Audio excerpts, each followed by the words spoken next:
Yo, What up? What up? woo-hoo. That was the 100th time we've done that. God damn it! Episode go. 100. 100. Let's go. Woo! Let's go. Let's go, Let's man. go. We need a soundboard with the fancy noises and stuff, bro. I feel like we earned it at 100. Damn it. Nah, man, we bought something to drink instead. You goddamn right. We keeping it real, damn it. Oof. Yo, welcome back, everybody. We back for episode 100 of the Carbon Footprint Podcast. He is Juan and I'm Sean. And every week we get together, have a few drinks, talk about things going on in the world, try to focus on things making an impact, whether they be good, bad, or otherwise. Hit them with the episode 100 drink. Yo, this week we super simple, but yeah, we not. So we didn't mix nothing. We're having a little tequila today, straight out the bottle, no mixing. My life was threatened by a 70-80-year-old man at the liquor store if I mix this. But Casa Dragones, Joven. So Casa Dragones makes like regular añejo tequila and I guess reposado and all that. But this is their Joven. It is their sipping tequila. You'll notice we have what look like we having champagne flutes or something. Yep. Like this is what they recommend you drink it in so that you get like the scent and all the flavors out of it and all that. This shit is It works. Dude, we were talking about ruining. Remember drinks last time about certain drinks just ruin. This might ruin tequila for me, bro. Like this shit is great, man. Yeah, this is really good. And for those of you who are tequila drinkers, if you get a chance to treat yourself to one of these bottles, it is definitely worth it. They say it should be chilled to what? Was it 68 degrees? Yeah, it's about 68. And we have it right around that, I think so. right now. So it's little chilled, not overly chilled. But definitely worth the try. If you can flip the bill for this one. This one's a little hefty. Bro, it leaves legs on the glass. On the like glass. a thing of wine, bro. Yeah, bro, this gonna run you about like a car payment on a Civic. Is that a Civic from like 1990 or 2022? It's a DX from 04. Actually, you might be able to just buy the Civic at this point from like 92. But dude, this shit is good, man. I've never had any of the Casa Dragones one, man. And I think we had talked about it on here. We were gonna do the Don Julio. Yep. And they just didn't have it. And I bought it the day before we were supposed to record. So I was like, nah, I gotta get something, right? So then I couldn't wait for it to come in. So I just settled on that, man. But this, oof. No, you didn't settle. And I mean, yeah, You definitely didn't settle, man. This is probably. I mean, no, not probably. This is probably an upgrade from the both. Yeah. You know, you've had both now. I haven't had the Don Julio yet. I'm gonna have to bring it next week. We can't finish this one today. Well, me and Juan drank about $100 worth of this shit already. Yeah. We might be on 160. I want to say worth every penny, bro. So yeah, if you can splurge it, man, definitely. And if you're a tequila drinker, just appreciate this. It's good, man. Yeah, and it's good after my week of sickness. We late a week, people. In case y'all haven't noticed, I was under the weather last week, and let me tell you, man, I found out something about myself last week. When I'm sick, I just don't like nobody. Like, I don't want to do any work. I didn't want to talk to nobody. I didn't want to hear any of my kids' stories. I didn't want to hear what my wife had to say. I just like, every time somebody would start talking to me, I just give them that look. Like, why are you here? Just pretend like you're actually really sick. Like, oh. Is that normal though? I guess I don't know, man. Because my wife gets very needy. Like she's almost like take care of me. I am too, though. Are you? I'm whiny. Okay, so she's that way. You know, like she gets the bell. She's ringing the bell. She's ringing the bell in the room. I and wish shit, they man. would bust out a bell on mine. Me, it was like I didn't take any days off of work. And I should have. I should have taken like 2 days off and just really rested. Yeah. But I chose not to. Whatever. I work from home, so it's all good. But it was like after work, bro. I would sit on the couch and after dinner, like just put the game on, and I just didn't want to do anything. And I don't mean like I don't want to talk to nobody.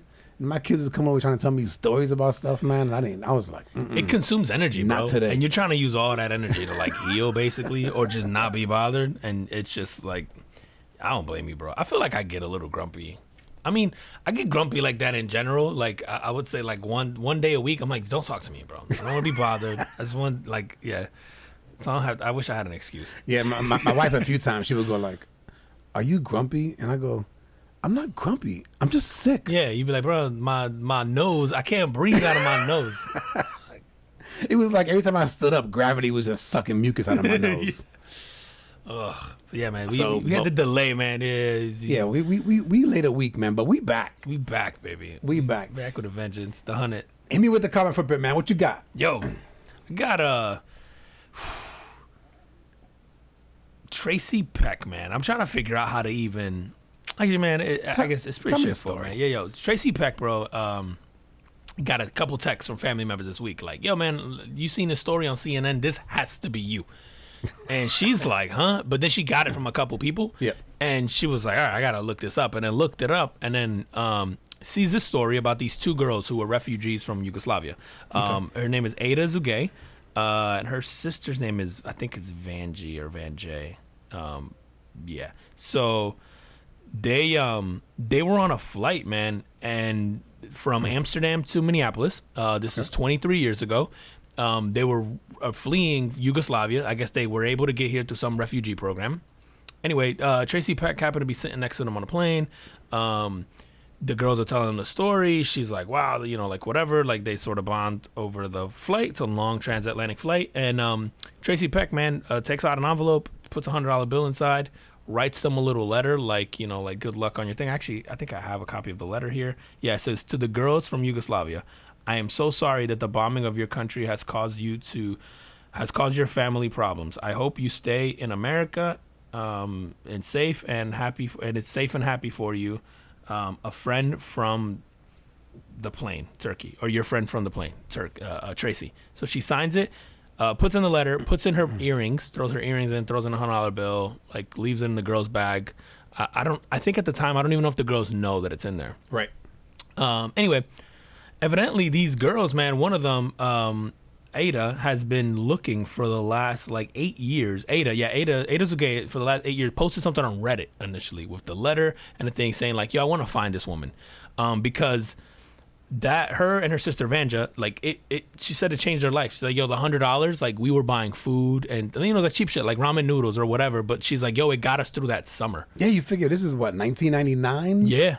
$100. $100 when to look, yeah. So they really stretch, man, yeah. And now they're both, they both live, happy, successful lives here. They're in different states. I think one of them's in Boston. The other one might be like in Virginia somewhere. They're living a really good life, but all from this act of kindness from this stranger. They said like literally gave them sort of a head start or a boost to be where they're at today. I thought it was just cool, man. Like, you just never know, man. Something that you do for somebody. And then It's so funny, man. She's been looking for 8 years. She had Reddit. CNN ends up doing the story. Tracy's friends see it because I guess Tracy was in... The reason she was in Europe was she went to she's an avid tennis fan and she plays tennis, and so she went to the French Open and then just happened to be catching, I think, like a layover or maybe just took a tour of Amsterdam too.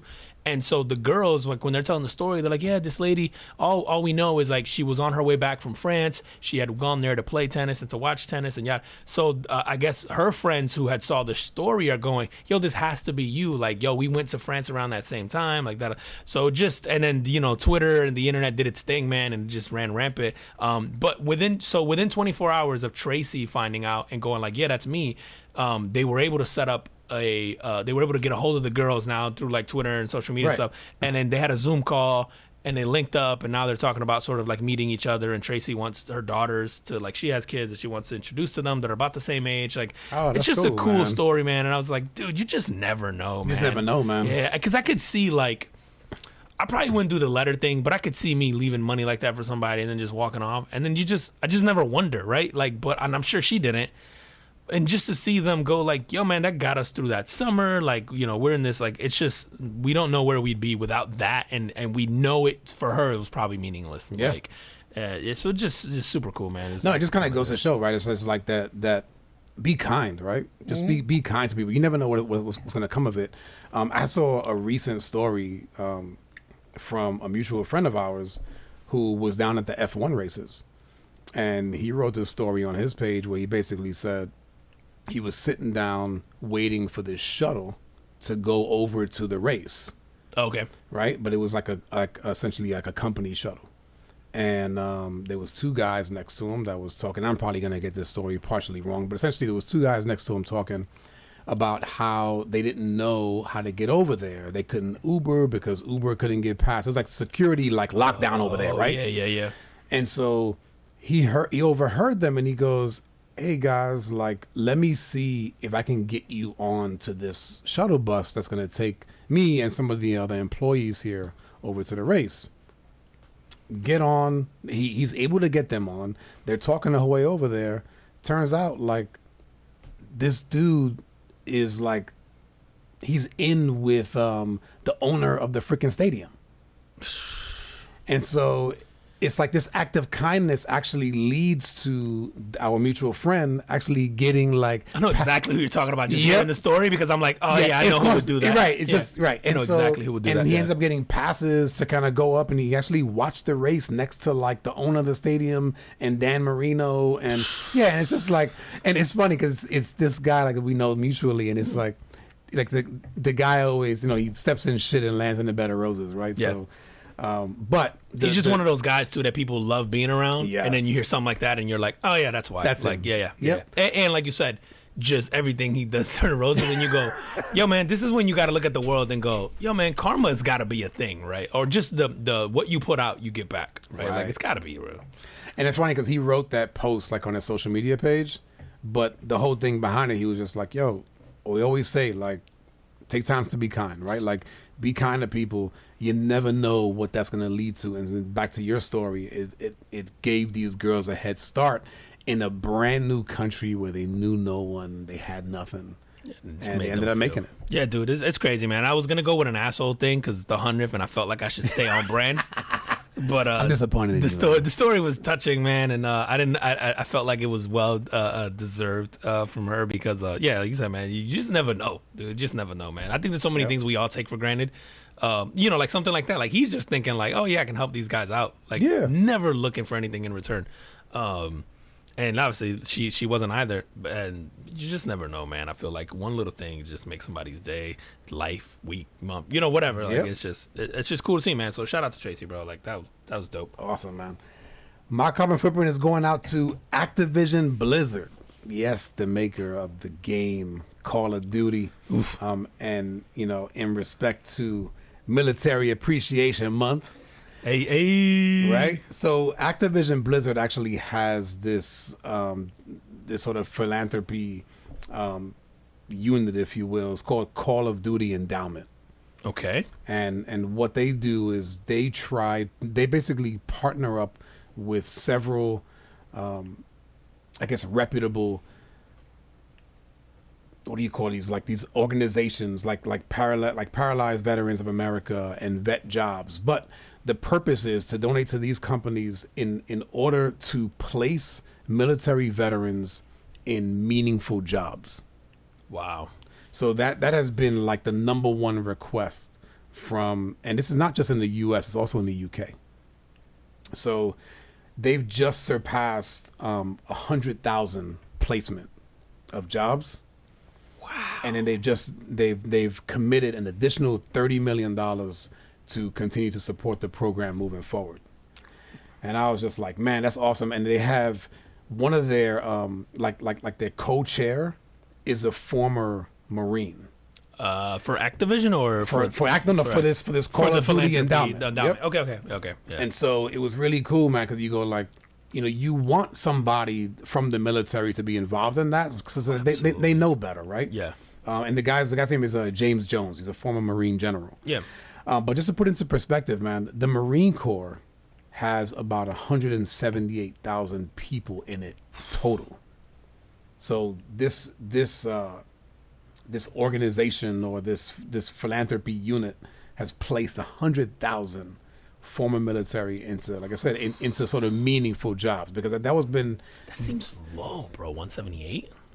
it is the Marine Corps is the smallest branch. Okay. I'm like, yo, that's because we have like a few million combined. Mm-hmm.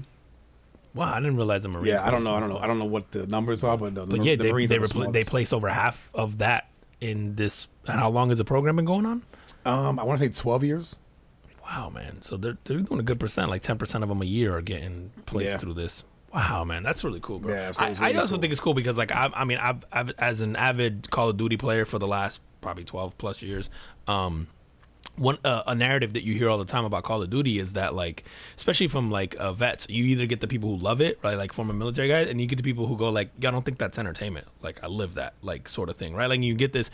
So I think it's a good way to sort of go like, hey, we can empathize with the people who feel that way, maybe, but and then we're obviously profiting off of something that for some people was traumatic. Here's how we sort of pay back, I think. And Activision needs it, bro. Activision has had a shitty like year in the news, bro. Didn't they just get bought or something, man? Recently, I feel like we talked about them recently. They did, man. But the more like they've had walkouts from employees in the last 6 months, 7 months. No, actually, year.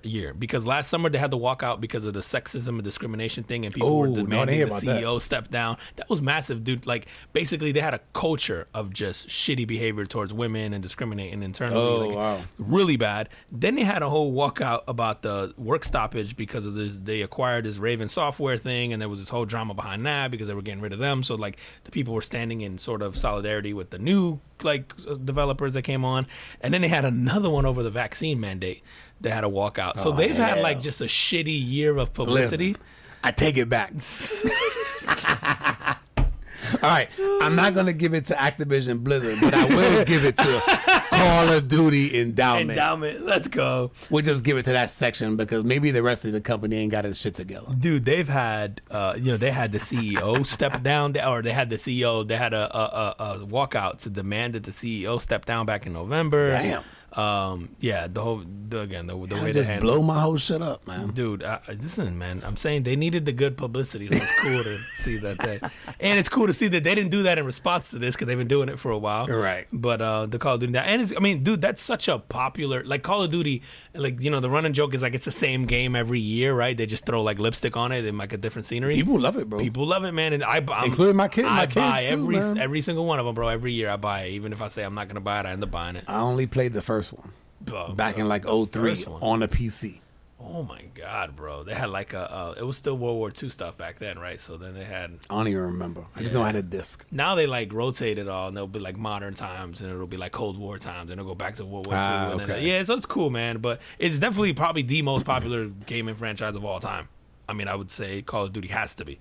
I don't know that either that or you got to think like Madden. Yeah, right. Like the sports games, you got to go Madden or like FIFA or something like that. Like Call of Duty is like synonymous with like video games. Like at this point, like it's a staple every year. You get a new one just like you do with Madden and stuff. So like, yeah, that's pretty cool, man. Do that. And dude, I think especially for vets, man, like I always find that every single person in the military that I've met that has had at least some sort of some combat time, they're never the same, man. Like, they're never the same. Like, especially if you knew that person beforehand and you meet them. And I don't say ever the same, but obviously things are supposed to change you and you're supposed to grow and all that. I'm talking like there's something like, I don't know, man. It's almost like there's an innocence that's been stripped away, or a view of the world that's been viewed. You know what I mean? Like, and I don't know that that's necessarily PTSD, because I have seen people with PTSD as well. But then also just like a way, like an emptiness, a cold. I don't even know how to articulate it, man. No, I mean, it's got to be something to killing another person. Mm-hmm.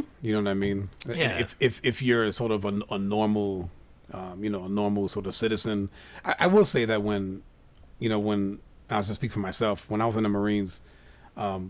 Boot camp itself changes you. I remember coming back around like the neighborhood and not feeling the same around my group of friends that I had, prior to going to it. Is it just because you felt like, I don't know, man, they do such a good job of making you feel like this togetherness with the... Yeah, like I wanted to be around other Marines. Yeah.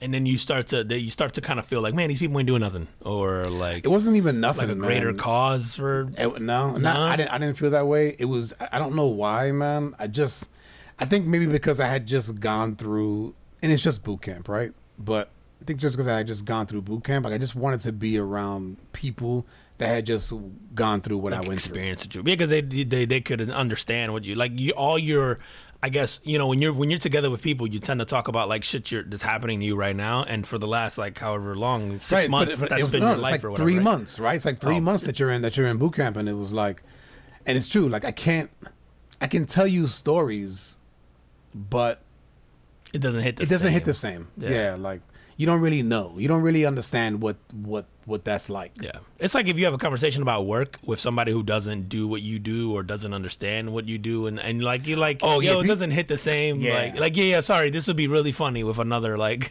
with another IT person, another accounting person. Or they'd be like, dude, don't you work on a computer like at home? Oh, my favorite. Like, how can you be tired? Don't you sit behind a desk all day? Yeah, How could you right. be tired? Yeah, it's like that whole thing. But Yeah, it's like, no, dude, there's some days I'd rather dig ditches for 8 hours. those guys get the clock out. Yeah, for Like real. something to be said for that, man. They figured it out, man. We're fucking around, bro. Before you get off this military shit, bro, I don't know why, and this shit fascinated me, and I should have just assumed this was always a thing, but I went down this rabbit hole of military sea animals, basically. So I guess it's happening. So we with this have whole- dogs. Yes, You said sea animals. sea animal, bro. I'm talking dolphins and like sea lions and like Ooh, dolphins I could probably see. Yeah, that's super smart. intelligent, Yeah, trainable. yeah, yeah. And evidently it came up because of this whole thing in Ukraine, Russia, where they're like murdering, I guess, is not murdering, but like their dolphins aren't like they're bombing like the little fucking cages where they keep these military dolphins. Like they're like in barracks, their own sort of barracks type Oh thing. shit! Oh, so the Ukraine government has these. So trained. Russia does. So Oh, Russia Ukraine is like, nah. We gonna go ahead and handle that real quick. Like, and so there's just shit. And I guess they've been captured. Can't on- use those anymore. Nope. So it popped up, but anyway, so I went down this rabbit hole and come to find out, bro, like it's very common, and it's funny, man. The 3 countries that use it the most: Russia, they're supposedly like the top one, the U.S., and then supposedly North Korea is thought to have used them. But dolphins, like the U.S. uses them because they can detect underwater mines and bombs and submarines and shit like that, and they just come back and report. Like, how the fuck, bro? It's like a homing pigeon. That's what it is. Underwater homing I was pigeon. like, yo, that is wild shit, bro. You think, yo, you just step your game up, SeaWorld. Meanwhile, we protesting SeaWorld over Yo, here. Flounder coming back telling me there's a bomb down there, bro. That's crazy, bro. No, it's Flipper. Flipper. Oh, that's right. Right. Ooh, he's the one with the one flipper? No. Which is He the was one a that had dolphin. the dolphin that had the one flipper. Is this real life? There's a whole movie and it's Oh, based no, on a I'm talking true about story. the old TV show. And it's out of here in I think that it was alive here at the like St. Pete Aquarium or Clearwater or something no, like I didn't that, know bro. about that, Or bro. Tampa Aquarium maybe. Anyway, yeah, there was this dolphin. Now I know how he lost the fucking flipper, bro. They're gonna talk about he was born that way. Bullshit. It's a casualty of war.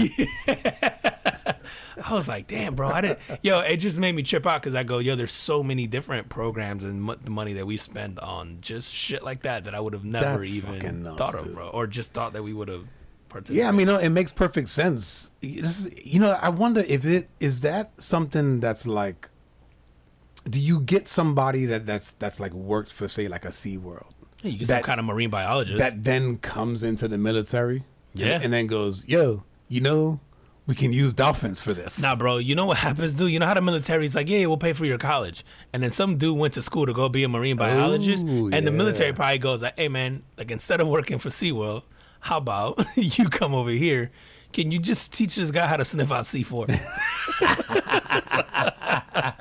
Can he throw up a gang sign or something if he sees a submarine that's the wrong color? Like, bro.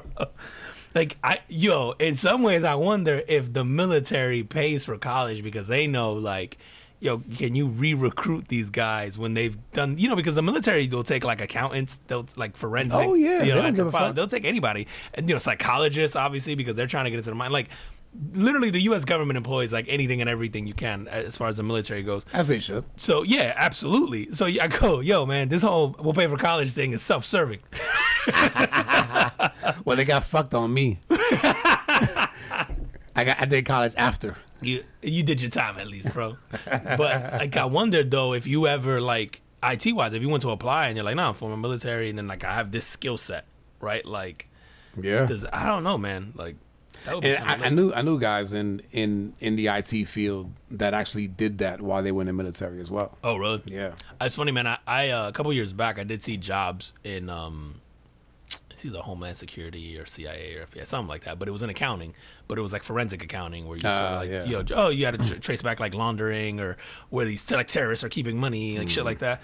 I was like, that'd be kind of fun. But Would it be? I think if you're gonna do accounting, that's probably as fun as it gets. It's like being an auditor. Yeah, that's, Right? Yeah, Essentially. but it's all boring, right? So if you're gonna be doing it, at least there might as well be an interesting story behind it. Oh shit, dude! Oh, man. Did you see your boy, man, Dave Chappelle?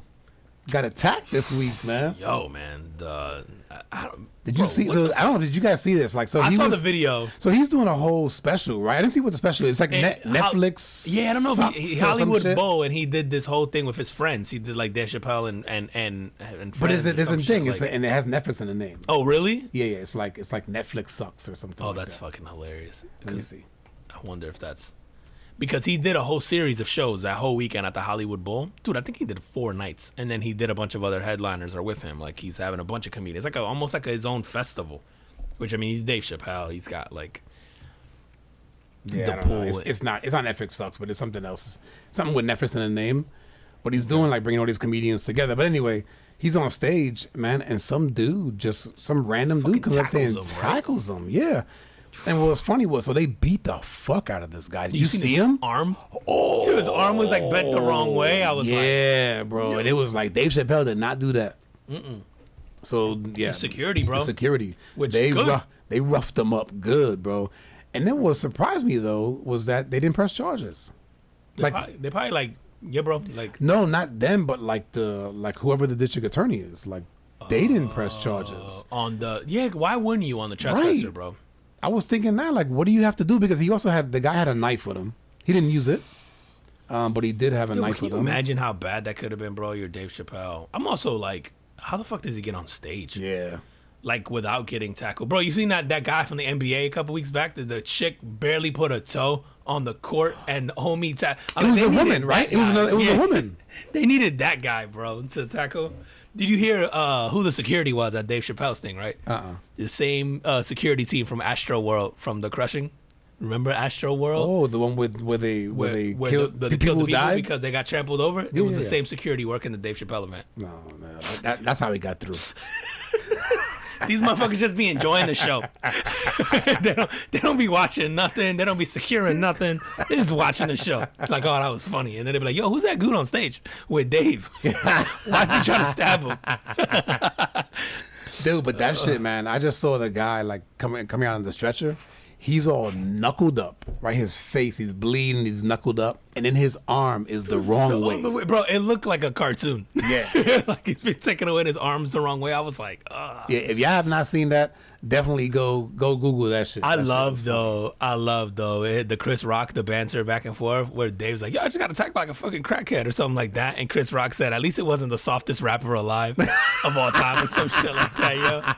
I was like, yes. Because now I feel like Chris Rock is hitting this stride now where he goes, nah, I'm going in on the jokes. You So have I to. can't wait to hear his next He has special. to, bro. And he's going on tour. I was like, I got to find a way to make He's one of the on stops. tour now, right? Yeah. And he's doing a couple nights with Kevin Hart in the Northeast. So a Oh, lot that'd of be dope. Philly, New York, New Jersey, I think stops, Connecticut maybe.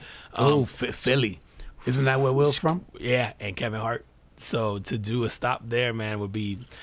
So I gotta look, man, and try to line that up because that's gonna be awesome. Those two guys together, man, in the same show, that'd be awesome. But just to see Chris right now, I feel like the jokes are gonna hit him, and he's just gonna go in. He's gonna go in, and I can't wait, bro, to hear. I still wish that he had gone in that night.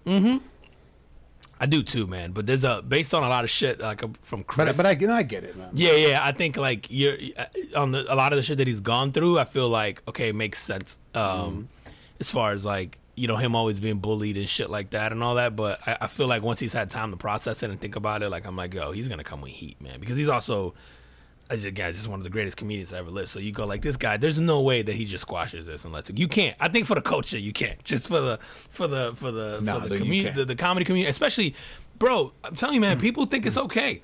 Like this shit with Dave now, like if it becomes okay to attack a comedian for some shit you don't like, I'm like, what? Like, I don't know why this guy did. He could just be some dude suffering from mental illness. But I felt like the precedent that Will set was, and the fact that he went unpunished, like, basically like, oh shit, if you don't like what a comedian says, you can just go up there and like, just walk out, bro. Like, and he didn't go really unpunished, but he went unpunished as far as like the law is concerned.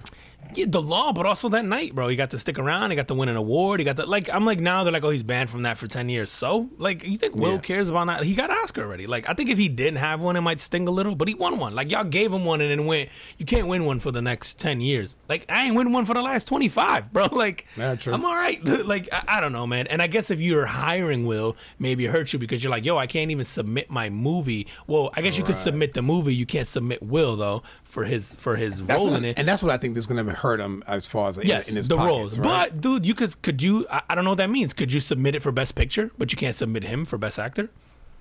Like, I mean, maybe you're okay with that. Yeah, but are you even taking a chance to put him in your movie at this point? I think he has to lay low for like a year.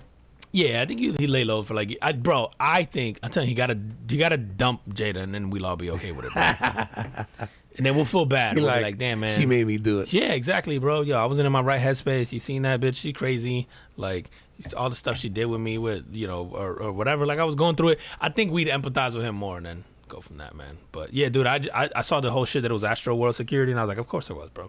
It's like the most... It's like it must be the same people who secure the Capitol. You gotta be... No, these security teams How these guys keep getting jobs? Yeah. Spaghetti strainer ass security, bro. You seen this this Johnny Depp shit, man? Yo, bro. This whole shit is just... I have not really been following it, man, but it's just been Me big neither. news. I kind of knew the story already a little bit, Dude, but, yeah. so I mean, he's taking her to court because like it's like a defamation lawsuit, right? Mm-hmm. So he's just basically saying I lost all this money because you talked this shit about me. Yeah, you accused me of abusing you. Right. So now, but dude, it's like everything about the court case, the antics, like with this dude drawing his little doodles and passing it off to his lawyer. Did you see old girl snorting coke? No. Oh my God, bro! I listen. You did not hear that from me. Allegedly, Bro. She takes out like a tissue that she wants to kind of blow her nose, but instead, in kind of like closes one nostril. There's like a quick inhale, takes the tissue away, and then it's like kind of like.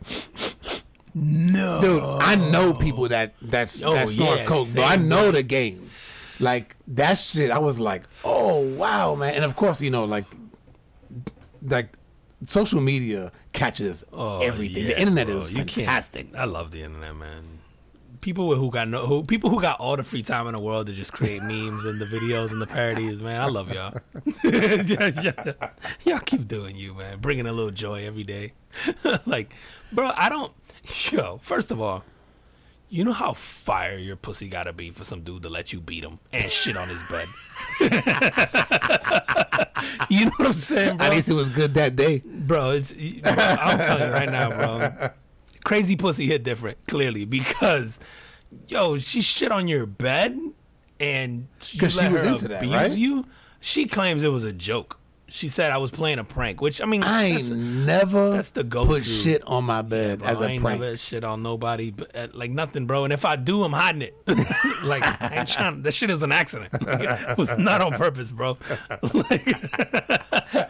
But bro, so he stays with her, and he's Johnny Depp. It's not like he's having a tough time getting a girl, bro. And then Elon Musk dates her right after that. That's right. Oh, that's right. So like. And a series of other people, bro. James Franco, I think, came out. Like, she had a threesome because I guess she's into girls, too, with James Franco and some other. So the further I went down the rabbit hole, I'm like, it makes sense, bro. It got to be fired. Like, it has to be. There's no... You think I'm going to let you beat me as a grown-ass man? I don't know, Johnny Depp. You could technically flip this, bro, and say, like, that he's the woman. Dude, man. Yeah, he's the woman in the relationship. Like, that's... But, bro... I'm just you probably upset with her and then she put it on you and you like, man, everybody deserve a break. We all have bad days. I shit the bed too when I was 2. Like, the fuck, bro? That whole shit is just so crazy. But I hope, bro. Like, I think she's full of shit. I definitely think she's a little crazy. I don't think Johnny's innocent either. I do think. I mean, he's a weirdo, right? Like, but I can't imagine him being abusive, like she's saying. But I don't know. But I do believe him when he says, like, this chick is crazy. And he's telling the stories. And she ain't disputing the crazy, bro. She just got excuses as to the why. You know what I'm saying? Like, that's how I know. I'm like, it's fire. Like, it has to be. I haven't been watching. Did you watch any of it? No, man. I'm not watching. I got that kind of time, bro. Yeah, I got that kind of time. I don't care. I don't care that much, bro. I just keep seeing it. It's like in your face. I'm actually surprised that it's news. Right? Like, let the case go on and too, let me bro. know I'm what like, the. we treating this like, let me know okay. what. Yeah, let me know what the outcome is. Like, why man. is it on TV? Right. I thought it was weird. Like, I'm like, yo, I thought it was a mock thing, but I'm like, yo, this is No, actual it's a trial. It's like Court TV has that shit. I'm like, I guess it's because of the whole law. Is it because of that California lets you televise pretty much everything, right? Like all the court. I don't know. Because I'm like, why would you televise that? Like, but I guess you can. And if you're whoever broadcasts that, you're like, yeah, I'm doing that one. Yeah. So is Johnny Depp and is it Amber Heard, right? Yeah. Are they getting paid for that? I'm sure no. No? I don't think so because it's a court proceeding. You're not even allowed to make money off your crimes, like so. I'd imagine that they're not getting paid. It's probably just some constitutional thing in California. Like, you're in court. Like, California has open public court. Like, you're gonna get recorded. I bet you they gotta sign waivers and shit if you want to go through with the suit. Yeah, I doubt it. I'd be curious. Yeah, fuck that, but man. yeah, man, I just kept thinking like, bro, that's gotta be on a whole nother level, and it just it proves the theory, bro. Crazy pussy. Gotta hit different. That good shit. A wise man once said. Why had to bring that up? You know where I'm about to go with. I'm gonna just stop it right there because we know. But yeah, man, damn, dude, that shit is wild, bro. I'm like, yo, punch her in the neck, bro. Yo, I'm gonna sit there like a grown man and be like, yo, she hit me. Like, I don't know, man. That's just crazy to me, bro. But dude, on the same. Kind of same topic, I saw this story this week that this girl got charged with sexual assault on a guy, which I'm like, whoop, whoop, shout out to the fellas one time, bro, because we been getting dragged to the coals, but deservedly so. But this chick gets charged with sexual assault because she poked holes in the condom in an attempt to get pregnant with a dude who was like her friends with benefits, but I guess she started catching feelings. And so the dude was like, nah, bro, like, this is cool. I just want to keep doing this. Right. She didn't like that, huh? Bro, again, proves the theory. She's clearly crazy. Crazy hit different. And then she pokes holes in his condoms and I guess had been doing it, trying to get knocked up, bro. And then has all these text messages and all the shit where she tries to blackmail him and tells him, like, I've been fucking with your condoms, like, blah, blah, blah, like, I'm pregnant. And, like, all this shit, bro. And luckily, I guess she didn't end up getting pregnant or lost it through a miscarriage. Something, bro, but didn't have a baby. But now he has all this evidence, bro. And they were able to charge her with sexual assault, which I guess I could see how's I don't know how that is, but I don't know, whatever, bro. Blackmail. Yeah, that's what I would think it would be, but I don't know. Sexual assault. Like, fucking. We out here getting me too, fellas. Convicted? I think it's still in. It's still in the courts. I think she just got charged with it. I'm not sure, but yeah, bro. See, we could. Yeah, I wouldn't think that you would get charged with sexual assault for that. Maybe blackmail. I wonder if it's sexual assault because you're unknowingly or unwantingly, and if that's I'm making that shit up. Doing something sexual that you didn't want to, which is like, I guess busting the nut inside her. It doesn't. You know what I mean? Like, I guess, man. Ladies, y'all gotta hit us up on this one, man. Like, I am so curious as to why you would want to sort of like trap somebody in that way. Yeah, like, do you think that? I wonder if the mindset is like, oh, like he'll eventually love me like that. Yeah. Right. Like, is that the? I guess on the flip side, you know what kind of shit you got to be putting down for her to want to lock you down like that, bro? Yo, you know who not? What if you ain't really laying down like that, but she thinks you are? I guess. And you're like, bro. Man, I didn't even put in that much work. Yeah, but you know, I guess it's all in the eyes of the beholder, right? Like, what? It just got to be good to her. You know what I'm saying? Like, yeah, but I'm saying like the mindset, right? Like. Is that what they think, or at least this person, or maybe women? Like I said, maybe y'all can answer that question. We gotta put that shit on IG. Yeah, dude, we gotta get the answer. Like, I want to hear the women out there chime in. Like, why would you try to lock down somebody like that? Because that it can only lead to resentment later on. Yeah, but it's not healthy, bro. Especially like he knew beforehand that she was doing this, right? Because she told him, she admitted to it. Yeah. Bro, I'm telling you, and he didn't stop smashing her after she told him. You know why, bro? He just made sure that we going back to the crazy pussy theory, bro. I'm trying to tell you, man. She just caught her. She just kept catching him on the right day. Yo, you know who gotta have trash dick, bro? Oh boy, you saw the inmate that fled with the police officer, Vicky White. Okay, so I saw when it happened. Because she was supposed to like transport him from some place to another, to like a, I don't know, like a mental. She made that up, shit, right? So she made that up to get him out. Oh, okay, good. So she made that up to get him out. I guess they realized like he was never supposed to be where she said he was supposed to be. It's been a couple hours. She ain't back, and they put two and two together. Like she left. I guess it had been in like a 2-year relationship. So if y'all don't know the story, there's this Vicky White. She's a 56-year-old. She's a corrections officer. Essentially busts out this guy, and I don't know if this is coincidental, but his name is also White. It's Casey White. He's 38. So they had a 2-year-long relationship while he's been in jail. Okay. And then she busted him out, and they were on the run for like 10 days from a prison in Alabama. I think they just caught him in Indiana. She shoots herself. She did die. I'm trying to figure out if he did. She killed herself, bro? Yeah, so she later died. So she shot herself, kind of failed, but then ends up dying in the hospital subsequently. So okay, hold on. Yeah. So this is all yesterday that she shot herself, I think. So I'm assuming she shot herself because she just realized she made a mistake? Or I guess you don't really know. No. What do you mean? Like why she shot herself? Yeah. Because she's going to jail for a long time for busting out this inmate. And like, wasn't she like about to retire or some shit, man, 56, right? Bro. And then they took away her pension. They took away thing. I mean, her life is essentially over. You figure she's got to be doing 10 to 20 years in prison? Bro, so what I wonder what the plan was. You get to the border? Get to Mexico?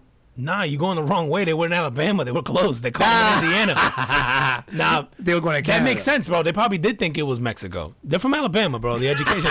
The motherfucking compass was like, nah, it's got to be north. South is water. Yeah, we ain't seen Mexico down there. We saw the ocean. We turned around and kept going. Fuck, bro. But I saw a story and I go, yo, I know his dick trash because it took her 2 years to bust him out. Like if he put she wasn't motivated, bro. She loves him, like for his feelings. You know what I'm saying? Like that's 2 years. That's not you're not getting a glass dildo made out of his ashes, bro. That's only my shit. That's only my shit. It took you 2 years. That means you love him for him. You like him as a person. How gross is that? You trash dick, bro, because yo, as much as women want to say men make stupid decisions, and they're right, women will equally make as stupid a decision of a good dick. And I feel like if he laid the pipe, he'd have been out 2 years ago. He'd have been out week 1. She'd have figured it out, bro. She'd have had him out in a laundry van or something. He'd have been gone already, bro. But yeah, I wonder how they work that shit like in the prisons. Like is the prison guard taking you out and y'all going, like you said, like into the laundry room? Like I wonder how that shit happens. You figure there's got to be time and opportunity, especially if you're doing like overnight shifts and stuff like that. Like and you're just moving them from, got to take him to his job or whatever the fuck it is, like to the laundry or cafeteria duty or whatever. Like you figure you could slide into a janitor closet real quick or something like. Dude, there's a Joe Rogan recently interviewed like these two guys that were like given their takes on being like a first-time prisoner. Mm-hmm. Holy shit, dude. The stories these guys told, if you guys get a chance, man, again, I don't know what the name of it is, but he interviews like 2 prisoners. And, man, so some of the takes, or some of the things that they had to go through and like almost getting killed and like knowing that people are after you and like almost like the whole system, almost like the political system within the jail. Like it includes the prison guards and sometimes how they interfere and sometimes they don't interfere. I believe that shit. Yeah. So they were kind of going through all of that. And I was like, man, what a fucking scary situation. It's like that out here. What would make us think that it's any different in there? You know what I'm saying? Like out here, it's about like who you know, what you know, the political. Yeah, I know, but typically, like there's not dudes coming to your house trying to knife you. Not for us. But you know what I'm maybe saying, to some like, people, but yeah, and then in prison, it's just a more sort of closed off like environment, and I think stakes are higher for some of those guys, man. Yeah, Like, yeah. That's crazy. that whole Man. shit is just nuts, bro. But dude, you bust a murder, like he was a murder suspect, so he's not like you're busting out a dude who's in there for like Grand Theft Auto, like, yeah, dude. I don't know. That shit's got to be. What goes through your like you said, what's the plan? Yo, we're gonna escape, we're gonna be happily ever after in like In Indiana, Mexico, but we took I don't even know, bro. Yeah, but we only got as far as Indiana. God damn it, the compass is broke. It says north, Vicky. Keep going north. Mexico's that way for sure. Shit. Yo, man, do you see the NFL draft? Yo, I did watch. Actually, I didn't. Yo, I'll be honest. I forgot the draft was on the day it was on, bro. And somebody sent me my brother sent me some heartbreaking ass news from it. As a Titans fan, he sends me your receiver, right? AJ, bro. Yeah, he sends me that, and I go, "What the fuck?" And then I go, "The draft is today." I was like, yeah. It's like I knew it was on, but then I forgot that. I forgot on the day. It was one of those. Yeah. Like I knew it was coming, but I forgot it was that day. Yeah. Yeah. So I won't go into the draft per se, but I was thinking about the draft, man, and I was like, man, how many guys get drafted that don't pan out for the teams? Mm-hmm. And it's like, you know, to correlate that to real world, you know, we do resumes and we go on job interviews and like the weight that's put on job interviews, like you go through like potentially like 3 rounds of job interviews in some places, right? And then we put all this weight on those job interviews and the resume to try to make the right decision for somebody who's going to work for the company, right? And it could be on your team, and you're hoping that they're going to do well just based on talking to them 3 times, right? Yeah. When people are at their fakest, right? Like no one's themselves. And I was thinking, like, this is gotta be the most expensive interviews, like quote unquote interviews that happens. These guys are doing interviews. They're scouting. There's people scouting them. Yep. There's combines. They have the Wonderlic test, which I think is just for QBs, right? Yeah, I don't know if anybody else takes it. Yeah, I know it's more. It's definitely weighed more with QBs for sure because That's the only time you ever hear about it is with QBs. Yeah. So maybe it is the only one. But like I said, the combine where they're sort of measuring like how high you can jump, how fast you can run. Nowadays you got social media, so they know like what you're doing outside. Like there was that story a couple of years ago. Remember the guy who was potentially like a first round draft pick, but then they caught him with the gas mask smoking weed. Remember that shit? Smoking weed, yep. And now that dude is like, he played for the Raiders. He went to the Dolphins. It was the offensive lineman, Tunsil, Larry Tunsil. Is that who it was? Okay. But he's like one of the most top paid dudes right now. Like he had to get through that, and then to kind of prove himself again on the field, and then he got his money. But most times, man, what you find from the draft is like they still get it wrong, especially in the first rounders. They most of the time they get it wrong, and I'm just like, fuck, man.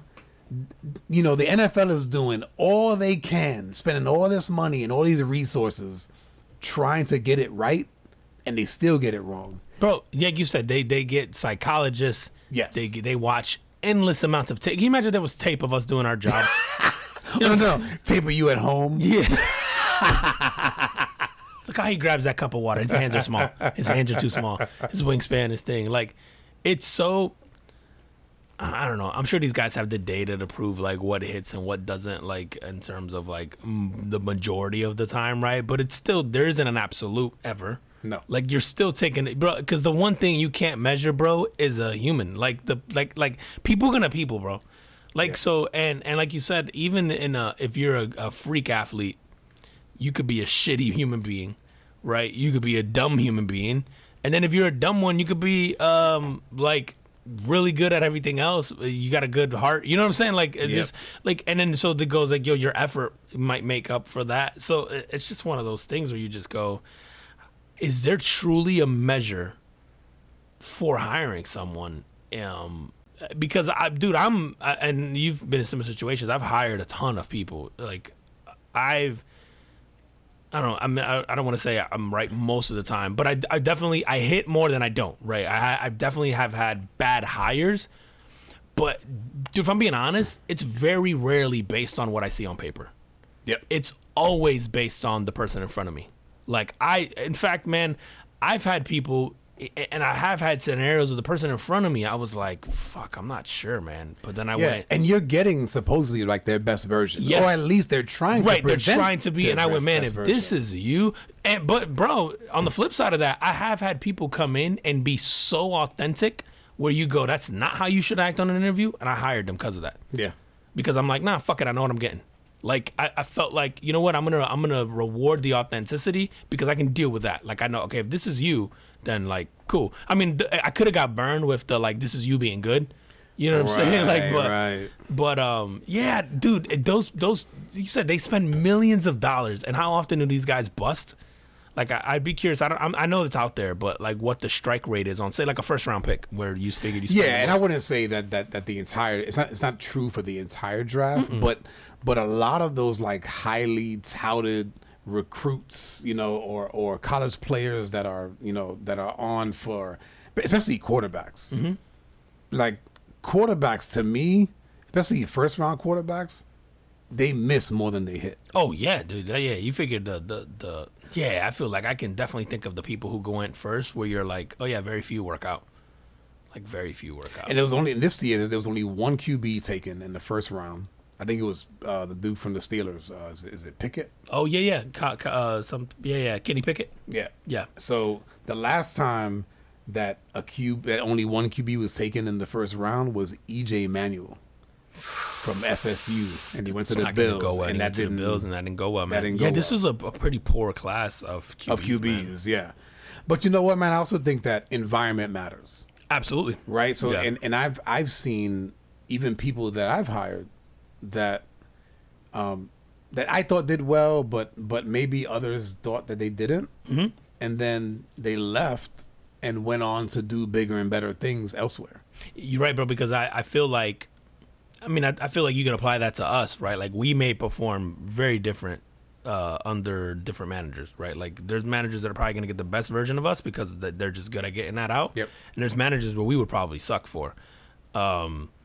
I've definitely have had that on the flip side, where I have had people either underperform or overperform with me, and then they go somewhere else, or I'm not there or whatever, and then you get like the opposite sort of thing with them, bro. And you know, it's funny, man. I thought about this even more. I strike out more I feel like on promotions versus hires. Like I was thinking about this while you were talking. Yeah.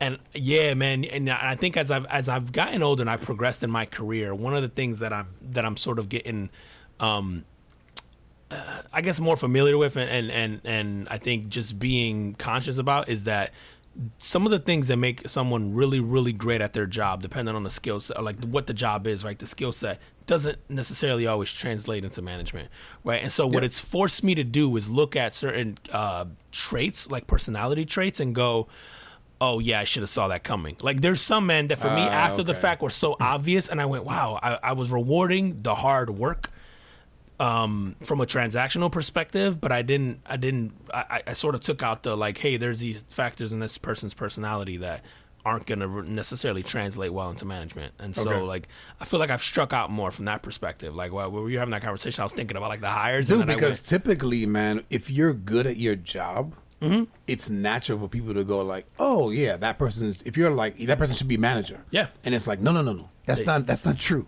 Dude, it's like if you stick to the sports, it's like generally good players don't make good coaches. Yep. Like great players make not great, really bad. Yeah, not great players, not great right? Players. Like because they're naturally good at that. Like the things that make them good as a player are the things that are going to make them terrible at managing people and egos. So who are the outliers, right? I see Jason Kidd.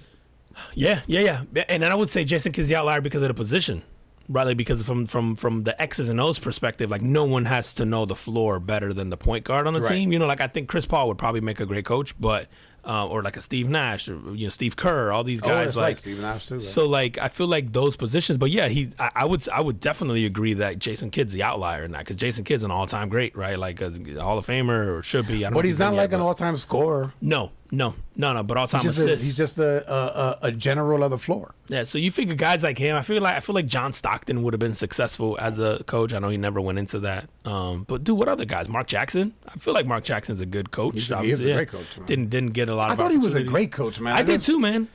I think he never really got the... I can't figure out why people won't give him another opportunity. The only thing I can think of is there's something that we don't know that's happened or players talk about him. Dude, I hope nobody hires him because I love him as a commentator, I bro. do too. I was just telling my brother, dude. Him and Jeff Van Gundy together. Dude, me and my brother talk about this Saturday. We were watching, I think it was Golden State. And I was like, man, as bummed out as I am about him, I love you, the whole mama that goes that man. Yeah. Like I love like hearing with Breen and Van. I love listening to that group. But I did hear that he interviewed with the Lakers this week. So I'm like, that would be an interesting hire. Yeah, I'm like, okay, I'm not sure how I feel about that, but I'm like, you know what? Maybe they need some discipline there and someone kind of hard nosed because fucking A, man. The LeBron not making, they couldn't make the playoffs. And you see the team, there was teams under 500 that got in. Yep. It's like, fuck, dude, you couldn't get into the playoffs, man. Like, yeah, they were right there at the end, but they couldn't do it. You watching the playoffs though? I've tried, probably not as much as most. I've watched at least a little bit of most of the marquee matchups, I guess. Like the dude, they're all marquee matchups right now, bro. I think the one I missed the most is the Miami series. That's the one I've seen the least, I should say. Okay, so they're tied up. Yeah. So Philly just came back and tied that up. I did watch the end of that when Harden started going off. I watched the end of that. Yeah, they're all tied, bro. So you got that series. You got the Bucks and Celtics. I watched that last night. They're tied, and each one has one on the other's floor. So everything's out the window right now as far as like, the home court. And then in the West, you got Phoenix and Dallas. They're tied, and the only other one is dude, Memphis, a Ja Morant-less Memphis team should have won that game yesterday. Fucking Golden State scored 39 in the fourth. That team just shoots bro. When they catch fire, bro, it's not even fair. Yeah. It's funny, man, because I was like, oh, this is one of the few playoffs where you're gonna get a new champ. But I'm like, yo, maybe not. You're gonna get this Golden State team again that's gonna just I kept thinking it was gonna be Phoenix's year, but if this series with Dallas goes 7, it may just be enough to like beat them down. I mean, everybody else might go 7 too, so who knows? But yeah, it's looking that way, man. It's looking like they said they're all except for the Golden State Memphis series. It's all the best of 3 at this point. Yeah, dude, it's gonna be good coming down the stretch, man. Like, I'm excited because at least it feels unique, other than the Golden State being there. But for some reason, that team feels new now. Yep. I don't know. Like, there's something about it that feels new. Like you almost forget that they were a dynasty like 2 years ago. Yep. And then everybody left hasn't won anything right as of late. So I'm kind of. I mean, I know Miami was in the finals a couple years ago, but I don't know. I think we still lose them sort of in our thought of like championship contenders, and they're always there, man. You got to give credit to Spoelstra and Riley, man. Yes. These guys build. They don't have like the highest or the biggest superstars, on the team, but they have just enough talent where they got a bunch of B+ players just spread across that are just. Dude, if you go look at that roster, man, they got Kyle Lowry. Yeah, but they have like an older Kyle. You know what I mean? True. Yeah. But no, their squad is good. Jimmy Butler, right, is still on there. Jimmy Butler's still on there. Hero. Adebayo is on there. Hero's on there. I'm saying it's like a bunch of B's, no A's. Oladipo's on there. Yeah, it's like yo, you're better off with 8 B+ rather than 2 A's and the rest of C's. You know what I'm saying? Like, do you think Jimmy Butler's a B+? I would say now, yeah, Jimmy Butler's not carrying like a team like through a long playoff run on his own. You know what I mean? Like when I think A+, man, I'm thinking like, I mean, obviously you think of the LeBrons of the world. I'm thinking of like the Kevin Durant who didn't make the playoffs. Yeah. I mean, I know I'm saying a 37-year-old LeBron couldn't care. But like I'm thinking A+ is like the Kevin Durant. I would start putting Jason Tatum in that conversation of the A+ players, man. Are you putting Steph in Devin there? Booker. I would have. I don't think anymore. I think Steph is showing his age, man. Like, yeah, you think so? Yeah, man? like he's not even. Well, the thing about Steph too is that he shoots, so like that's never going away. So it's not like Steph needs to play in the paint or above the rim. So I think that's gonna sort of help elongate his career. But he's coming off the bench now, and he's like, I think not anymore. Did they start him the last one? Yeah, like I feel like he's start. content with doing that, and he goes like, I did my role. I'm cool with a pool who's more athletic than me. That probably gives him a better chance, like whatever. Yep. But No, and I would also say, dude, Steph was there by himself and couldn't pull that off, right? Like, as good as Steph is, and he's phenomenal, all-time great shooter, probably the best shooter of all time, changed the game. Absolutely. I think now he changes the way basketball is played, right? You have to pick up people at half court now. Yeah, he's given hope to a lot of people. Yeah, bro, if you're 5'10" and you're like, shoot? yeah, you can shoot. You're like, oh, I got it. I'm good. Like, so yeah, you can't take that away from Steph, but I don't think you're carrying a team on your own if you're Steph, and it proved it. Like the year that Clay was out and all that, they couldn't get into the playoffs either, right? Yeah. Like, where they just had Steph, they couldn't even get into the playoffs. You know, it's the same, bro. And I know this is like probably an antiquated argument, but it's the same argument I used to make for D Wade. Like, D Wade could have made the playoffs in the East. In an abysmal East at that time without LeBron James and all that. And then he won the title with Shaq. But then if you look at those years after LeBron left, and I think D Wade still had Bosh, and I know Bosh was like in and out of health. They never even got into the playoffs, I think, except one time. Really? And I'm like, yeah, I don't remember. I can't put D Wade in a conversation with all time greats or because of that. Like, I just remember he's like an all time too. I wouldn't even put him like as a Scottie Pippen. But I would put Scottie Pippen above him. I don't know. Like, and maybe Scottie Pippen is just Maybe, because man, of the rings, but because of the amount of rings. But remember, bro, Scottie went after that Bulls run, man. He went to Portland to be the man. Yeah, and he never did get over the hump. No, And Houston, dude. right? He did Portland and Houston and never got over the hump, right? It didn't matter by then. Yeah, that's true. I think man. Portland was like his chance to kind of be the dude. That's true, bro. And But dude, I'm excited to see how this is gonna end, man. But I can't help but find like, yo, man, the championship pedigree for the Warriors is gonna show its face here pretty soon, and like, who beats them in 7? I don't know. I watching Phoenix. I've never seen Chris Paul so locked in, and I feel like we say that every year for the last like 3 years. I just hope like don't get hurt. Yes, stay healthy. Yeah, and then don't get Devin Booker's the one that's hurt now, so you're just like, man, if that team can just stay. Because you can't win. Step up, young buck. Yeah, you can't win a final series without Devin Booker. I don't think. But yeah, man, I'm kind of hoping that you get like one of those new guys. I would like to see Chris Paul sort of finally get his ring, man. That would be cool. That would be awesome. Yeah, that would be really cool. But honestly, man, I think whatever would be fun to watch, man. Yeah, and I don't know who's getting. I love the teams that are still in there. Yeah. I think Memphis, even though they're number 2 seed, is probably the odd man out. Yeah, they're the least interesting team of the bunch. But Memphis. I love to watch them play. To be honest, man, they're a fun team to watch. I don't think that they're gonna. I think they're probably the least talented team amongst the. They're teams that are overachieving left. for sure, Absolutely. considering what they have. Yeah, absolutely, man. Dude, I've been so impressed by JJ Redick, bro. Have you seen him as an analyst lately on the shows, man? I only see him on like First Take. Yeah, he'll Dude, come on there. He's good, great bro. on First Take. He's had great insight and great takes on even the whole like race thing sometimes with Really? like players. Dude, I listened to him talk and I'm like, yo, that's a really smart guy. Which I knew JJ Redick was a smart. I mean, he went to Duke, right? You're not gonna be a dumb kid, but like, bro, I'm looking at him. I'm going, yo, stick him with Stephen A. Smith, and that could potentially be the pair that gives Skip and Shannon a run, because Stephen A. Smith's show has been garbage. But Stephen A. Smith is the poster child for ESPN right now. Yeah. ESPN is not doing well. All the talent seems to be going to Fox. And what he's doing right now, so after he sort of got rid of Max Kellerman, he's bringing on different people sort of throughout the show. And it doesn't work, man. And yeah, and I kind of like the whole Skip Shannon thing. Yeah, where I love the Skip two and Shannon, dudes man. Yeah. just kind of going at it on different topics. So yeah, we'll see what JJ Redick comes Dude, I with. feel like JJ can be that guy, or honestly, bro, replace Shaq on that panel with No, man. TNT. Yeah, Not Shaq's trash. No, not because Shaq is a great analyst. He's entertaining, bro. Half the time I can't understand him anyway. That's what I'm saying. I don't understand what he's saying. So Yeah, but you have to listen. He's like, plays on left hand. Like, He's like, Chuck, you didn't win a ring yet. yeah. That's all his argument for everything is like, Chubb, you ain't got no championship. Chuck- Players like Gatorade. Plays like Gatorade. Like, he just be saying dumb shit, bro. And you're like, and they'll be like, nobody, everybody in the room know who the real players are. They're the ones drinking Gatorade out of the bottle, not the cup. Like, he just be saying dumb shit, bro. You're like, the fuck, Shaq? Like, bro, he always sound like he got hit in the head with something. Always, bro. Like, and he's coming too. Like, he's just, I don't know, bro. Like, I feel like JJ. Bye, Casa Dragones tequila.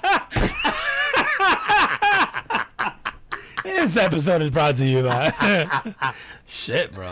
Oh man, have you had a refill since we started? Fuck yeah, I did. Yeah, I've been drinking the same one. I feel like I gotta catch up. We about 150 in right now. Yeah, we officially hit the 150 mark. You right? We officially hit the 150 mark. Wait. Yep.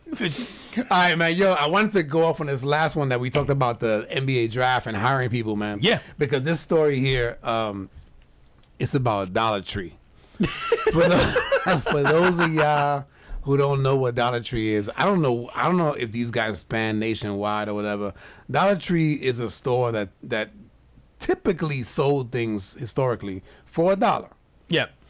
Recently, they've had to raise their prices. Now they're at $1.25. So they should change their name to $1.25 Tree. Yeah. But anyway, this one in Brennan, Indiana. So this dude basically, the manager of the store, he basically was like saying no to his Gen Z employees. And so he was fired because he put up this handwritten sign outside his store. So he had to close his store. But the reason why he had to close it was funny. He wrote on his note, and I quote, "I apologize for us closing again. My new cashiers quit because I said their boyfriends couldn't stand here for their entire shift. Don't hire Gen Zs. They don't know what work actually means. Now hiring baby boomers only." I bet you got flooded with applications after that one. Yeah, but you know what? I was like, I think the guy got his generations fucked up because baby boomers are, let me see here. I wrote this shit down. They were born between 1946 and 1964. Oof. So what's that? Your youngest are gonna be what? I'm about to be 48. You're gonna be 58. 58 are your youngest. That's who you trying to hire? I mean, yeah, I guess you could. I guess that's what you want at Dollar Tree or Dollars Tree. $1.25. Dollar and Dakota Tree. Dollar and a branch or fucking what a Dollar Tree. I don't know, some fucking. Then I was like, "Yo, what's up with the Gen X?" Yo, is that you? Right? You Gen yeah, X? I'm Gen X. Yeah. And you're Y, right? I think so. What is Y? I'm a millennial. You're millennial. So that's why. Bro, my daughter hit me with that Z's shit our the other kids. day. Yeah, Z's our kids, and my daughter hit me with that shit the other day. We were playing Uno, bro. She was making up fucking rules. I was like, bro, she hit me with some dumb shit about stacking. Have you heard about this in Uno?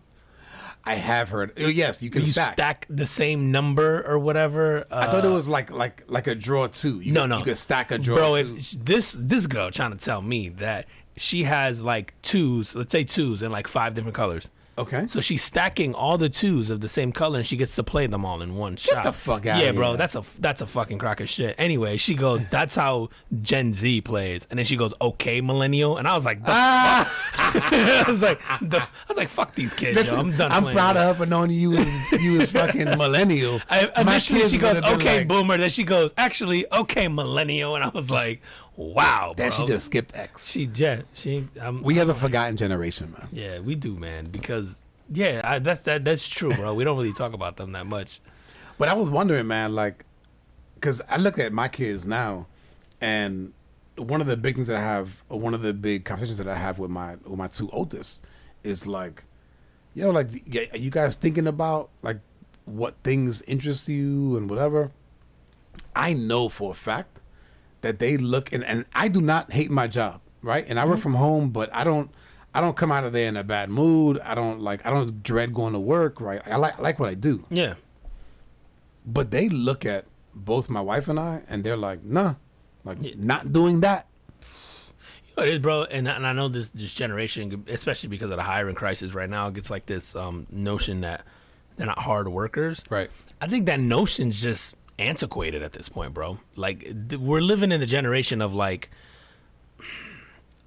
It's instant gratification, bro. I don't even know that it's that, bro. You don't think, bro? I think it's hard work. It's for the birds. It's passionate work. You know what I'm saying? Like I feel like these kids just Bro, it's like the greatest time alive to make money. It's not the greatest time to be an employer if you have sort of a mundane job that you just need Right. someone to do. Like Dollar Tree. yeah, because so many people are out there making a living doing I want to say dumb shit, but just dumb shit, like shit that we would have thought you'd never make money off of, Right. right? Like if you like, it's like the Gary Vee thing. If you're passionate about peanut butter, you can monetize that in some way now, like making YouTube videos or whatever. Like I think this generation has sort of like shelved the notion that you have to work hard and be loyal to this company and do this and that. Like they've sort of like nah, bro, I can do like look at all these other like examples that they have. I feel like our generation didn't take the risks that this, or maybe we did, but to a smaller extent. And then these guys just took it further and realized like they monetize passions, bro, better than any of us. And so like it's hard to say that anybody grows up and wants to be a cashier or Right.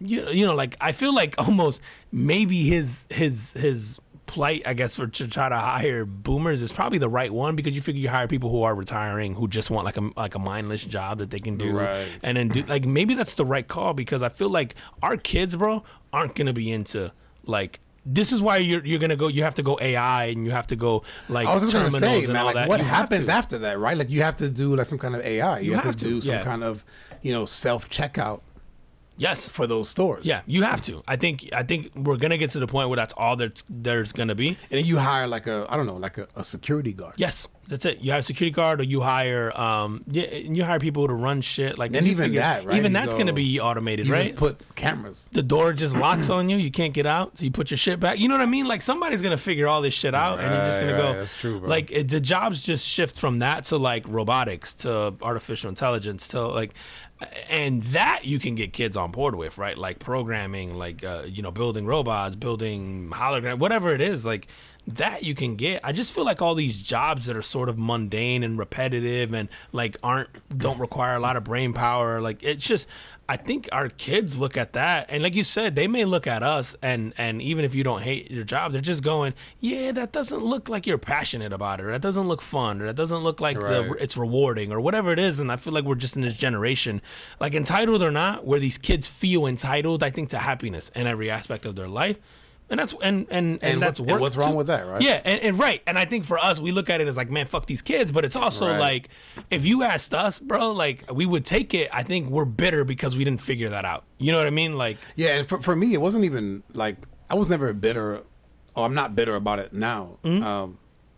My mindset was different because of the way that I was brought up. Where it was just like, yo, like my mother pushed, get good grades, and then you go to college, and then you get a good job, right? And then even after sort of graduating college and getting into a job, it was like when I left my first job, it was like, well, what are you doing? You should stay with that company for 20 Yeah. years because that's, you know what I mean? Like you that's get the a, watch, and you're Right. loyal, and that's a Fortune 500, and yada yada. And these kids are just brought up in a different world, man. So think about that, like that. Well, like the chances we took leaving, like Fortune 500s and all that, and then now like there's only going to be like an evolution of that, right? And our kids just become the like, why do I need them? Like the internet has changed it to where everybody really can has, be an man. entrepreneur, everybody can be a producer of whether it's content, whether it's goods, whether it's services, whether like the internet has literally completely shifted the dynamics of human beings in a way that like I don't think anything before it has, because because of the internet. You said like you can be a TV producer, you can be a director, you can be a seller of services, you can be a seller of actual goods, because now you can go track down manufacturers. You can do like it, back in the day it was like, how many people got a TV show, how many people got to be an entrepreneur and get a deal with Sears and whatever and sell your product. Like now it's so accessible to everybody that I think it's just the market's so different that even we have the conversation about college all the time. I don't think college in its current state is going to serve the next generation of employees, because I don't think there's going to be a next generation of employees like there is now, man. It's going to be the next generation of producers, right? Like of in whatever capacity, like, or entrepreneurs, and I'm sure like we'll come full circle, and there's going to be people who are just going to go like, I just want to go work again, bro, and just like somebody tell me what to do and do that. Like it's Right, inevitable, right? Like, but and you'll still have those, right? yeah. And what is that? What is that saying where it's like hard times create strong men. Yep. Strong men create easy times. Easy times create weak men. Weak men. And then weak men create hard times. It's like a never-ending circle, It's man. just like cyclical, right? So I wonder if we are getting into that portion of where strong men have created easy times, and then we'll see what comes out of that. Yeah, it's like somebody has a good take on that. That's basically like, yeah, I worked hard so I can show up to work in like a Benz one day, with the hope that my son will show up in a Porsche. Yes, and then with the hope that my grandchild will show up in a Ferrari, but then his kid's going back in a bicycle. Right. And then it kind of like goes like full circle, and you're just like, yeah, man, it's so true. Like, yeah, it's different when things are easy. So there's gonna be a shift, man. I think we're like 2 decades away from like another like shift of like where do things go, and it's gonna take something, I don't know, drastic. I wonder, man, and I kind of fight with this with myself, because I go like, man, I want to give my kids as much as I can, right? And where it's like, we already have like their college is already paid for, and whether they use it or not is going to be up to them. But we've been looking at like properties, and you go, oh, it would be awesome to, by the time that they're adults, to be able to go like, yo, here's a property for you, here's one for you, here's one for you. I fight with the notion that giving doesn't breed the hard work that it takes to get that. Yeah, because I guess you have to think about, why is it that you want to do that? And then your why sort of is what pushes you. So then what is your children's why? Like, I get, right. Like, does their why then become like, I want to do 2 properties? Right? Like, maybe they get inspired by that, right? Yeah. You hope that. But then you go, let's say I have 3 kids. So let's just go, 1 out of those 3 probably is going to go like, nah, like, I'm good with the one. Yeah. It's paid for. For sure, yeah. And I'm going to go and work a menial job or not. Yeah, like, I don't got to work that hard. I got a place. Right. But, dude, I wonder, would that bother you? Like, if you did that for your kid and your kid goes, yo, I'm happy, I'm working at Dollar Tree, I got a paid off place, I get to do what I want, I wake up every day, I'm excited. Like, is that a win? Like, as a parent? I guess to see your kids happy, it will be right. Yeah, that's what I'm saying. Like, and then, but if he's going, I'm working at Dollar Tree, right? If it's that again, if you're excited and you're going like, I work at this place, I gotta work, whatever, 30 hours a week. That's good for me. I get to go to the beach. I get to go do what I want. I get a little bit of cash on the side. My place is paid off. Like, I'm loving life. Yeah, I think because we used to measure success with dollars, and I think now we sort of measure it with smiles, right? Like in a sense, like I think the measurement of success now has become like, yo, are you happy every day when you wake up and you're about to go do what you're about to do? Like I think now that mindset, like we used to look at success as like, yo, the person with the fancy clothes and cars and whatever. Right. And now I think that mindset has shifted. Like, yo, that person gets up and does whatever they want, and that want could be at the Dollar Tree, or that want could be whatever, but they're doing whatever it is that they want and they're happy about it.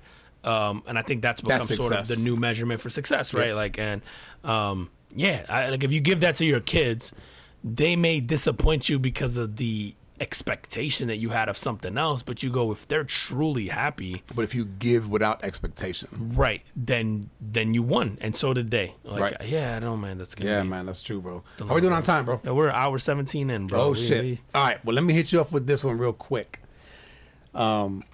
Did you hear about the bomb threat at Home Depot? All right. So there was a bomb threat at Home Depot in Wichita, Kansas. Oh boy. All right. The patrons came out of there or they said there was a guy in the bathroom and was threatening or saying that there was a bomb in the building. Right? So they get everybody out, whatever, but they go look for this guy, right? The security goes look for this guy. They find the guy. And after locating him, he was like, no, there's no bomb in the building. He goes, I was in the bathroom and I was telling the people that I was fixing to blow it up.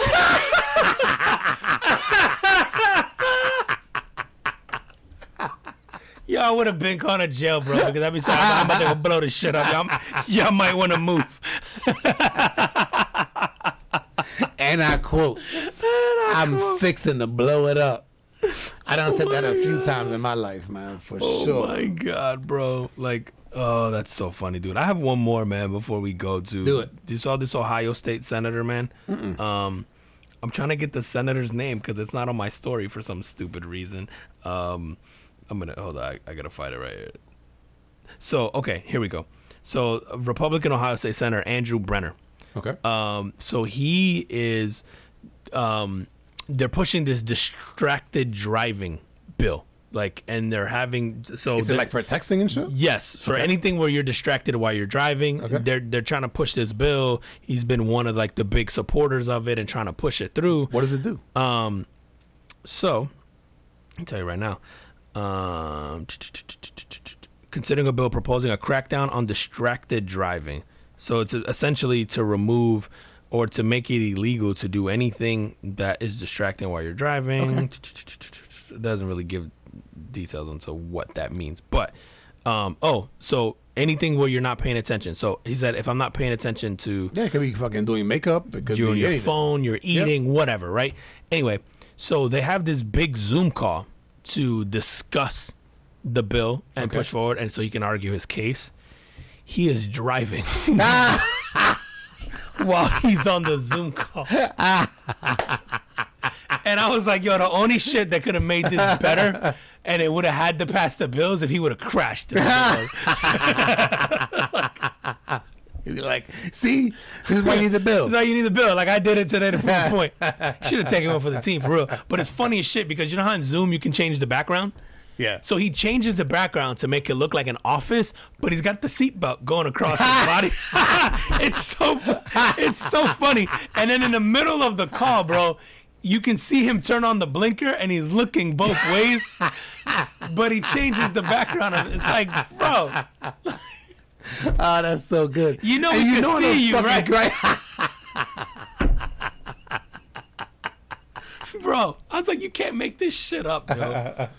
Oh, my God. Oh, that's so good. Yo, before we go, man. Yo, first of all, thank y'all to everybody who's been down with us. If you listen to fucking one episode, like, we appreciate it. Yeah. But if y'all been down with us for the first 100, this shit has gone by way too fast, but it's been a blast. Any moments, man, from the first 100 that kind of hit you? Yeah, dude, there's two that I can think of immediately. So one is during the sort of, I don't know, like the unsettling times after the whole George Floyd thing and all that. And I remember we had some pretty serious That was like in the beginning. Yeah, man, very, right? very beginning. Like within our first month or two, man. And I remember us recording outside, actually. Yes. And the we had fucking bird. And the yep. That bird would not stop chirping the whole time. But we had like some really emotional ones. Like I remember there's some in there, man. We had some emotional conversations around race. And I think we were talking about experiences that I had sort of experienced personally or even with my kids and all that. So some of those stand out because I do remember getting input on some of that afterwards that people were just like, and that was very early on, right? So we did this not expecting really anybody to listen. Right. And I remember people like, you know, bringing those up and going like, wow, like, yeah, I heard your conversation about this and just like the dialogue behind that. And then the other one, man, for whatever reason, the story behind me going to the NASCAR race and the damn it Juan Pablo thing. Oh, yes, and just because it was so fun, but on you know, thinking about the whole racist thing too, it was just a thing that I remember. Like, obviously, it's a super fond memory for me personally of just being in a scenario that I would have never been in with people that I would have never hung out with, and just having that good of a time. But I just remember us on the podcast, we had so much fun that podcast, and then just talking about that story, man. So those are two that always stand out to me. With the whole F1 thing in Miami this week, I thought about, like, I actually had thoughts about, oh man, I should take my kids to like an F1 or NASCAR or something, right? And I thought about that episode and your experience with you know, rooting for Juan Pablo. but for me, man, the one that stuck out for me, and I don't remember what episode this was either, but it was your household got sick. And you were sick. I don't know if one of your kids was sick and whatever. Yeah. And how we pivoted. So, and with the help of Amazon, and right, and we bought like I had to buy a mic, and we found software like within like a 2-day period. Yeah. We pivoted and said we have to do this shit remotely. How do we do it? And we bought the equipment for both of us, the software, whatever, and we did it, and we didn't miss a beat. this is 100 episodes. I want to say in this 2-year span, which I think our 2-year anniversary, I think, is on the 16th of May. That's when the first episode dropped. So you figure we've skipped a total of maybe 3-4 weeks in that? I think maybe 2, bro. Maybe 2. Yeah, because you said I was sick that time, and we didn't skip. We did 2 weeks in a row of virtual, maybe 3. Yeah, and then we skipped last week, right? Because I was sick. And we might have skipped another one, and so maybe 4 total. So I do remember weeks. one other week that we skipped, but we doubled up, man. And like that's funny. I went back as I've been looking for this. There was a week where we released 2, and there was the one we had the technical difficulties. That's right. And then we released 2. And then we were back to back, right? Back, man. But no, man. Like, yo, thank you, man. Yeah. You know, thank you for your consistency. And I think that that's been a huge part of this podcast, and one of the things that I enjoy and I look forward to, where it's like every week we're doing this, we're bringing it to you, and like I said earlier, if you guys out there have heard 1 or 100 or somewhere in between, we appreciate you guys listening. Yeah, hell yeah, man. Yeah. Man, we love the feedback, good or bad. We love the people trying the drinks. We love, man. One of the things, like, bro, the people who've supported us doing this, like you said, we get together once a week. And yeah, we get to have a hang and drink and talk shit and whatever. Yep. But there's also like prep during the week. Absolutely. There's rooms in our house that are being consumed with like gear. There's there's just shit that we do all the time, man. And I think just our family and our friends and all that supporting us, man, has been awesome. They say we didn't have expectations of grandeur doing this, man. We just had fun. So man, I appreciate you like ratting out with me for this last 2 years, bro. I was like, Sean gonna get sick of me 4 weeks in. You're like, Juan, I ain't coming over this week. But bro, I think that, like you said, man, the fact that we stuck to it, like it being sick or whatever, with shit going on, we're like, yo, fuck it, we'll make it happen. We do it. Very rarely have we had to push. Like you said, I think you're right, man. I think we've only ever pushed 2, and even then, I think those are hard choices for us to like we keep going like one more day. Right. We'll do it tomorrow. We'll do it tomorrow. Yeah. And then I think at the point where we feel like, all right, man, if the quality of the show is gonna thing, we're just gonna roll around a day later. Let's just but yeah, dude, I look forward to this every week. It's one of the funnest things I do. It changes the way I look at even news articles or conversations with people. Yep. And it's hilarious, bro, because people send me shit throughout the whole week. Like I get like my brother, like everybody just sends me shit. Like they'll send me stories, like after story after story. It's just of like, this, and I'll bookmark a lot of them and then go through and it just makes me think about things differently and all that. I don't watch the news the same.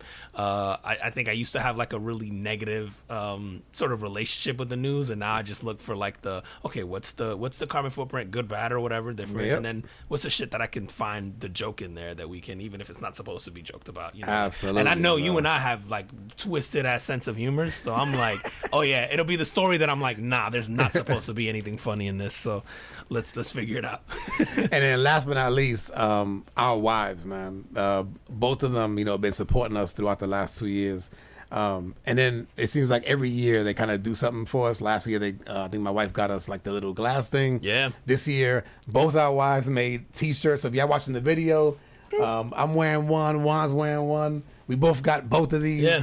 Got another black here. There's another microphone there that my wife made, man. So love you guys. Thank you, dude. And your brother-in-law. Brother-in-law made the carbon footprint, which is your brother-in-law's design. Yes, right. So yeah, exactly. Yeah, my brother-in-law made the logo. So shout out to my brother-in-law who made the logo. Your brother-in-law created us that sign. We got a table coming soon with the thing on it. Who's like a friend, one of my uncle's neighbors who builds domino tables and stuff. And yeah, man, it's cool to see everybody like in some capacity, like always contribute. Yeah, and supporting and doing that stuff, man. It's been fun. It's so fun, dude. Absolutely, man. 100 more, bro. All right, man. On that, we will see you next week. See you next week. Peace. Peace.